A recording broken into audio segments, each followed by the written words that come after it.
जुहार जय माँ समझ वेलकम टू माय ब्लॉग। आशा कर सब भले थे मुई भी भल रे अच्छे। आसुन देखमा हमर घुलीपाली छौरी मेटाकिनी पूजा केंदा हेबा जे चलून देखमा हमर लास्ट तक हमर वीडियो जो भी भल लावा लाइक सब्सक्राइब एंड शेयर करवा नहीं भूली।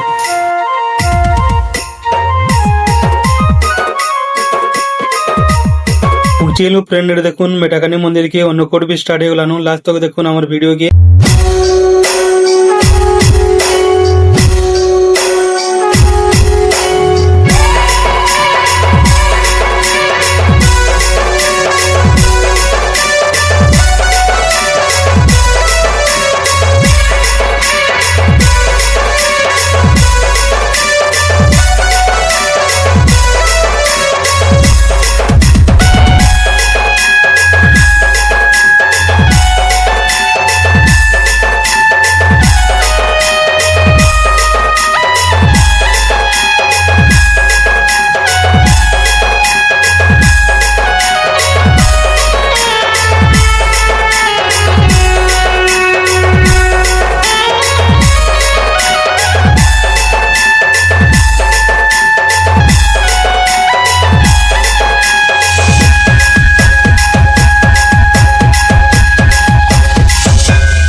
पूजा स्टार्ट हो बसला माड़ी बसला तबे जल्दी ना मारा जल्दी सरी वाला हमने ना कहो माड़ी इसी मोर एरिया के नहीं आबो।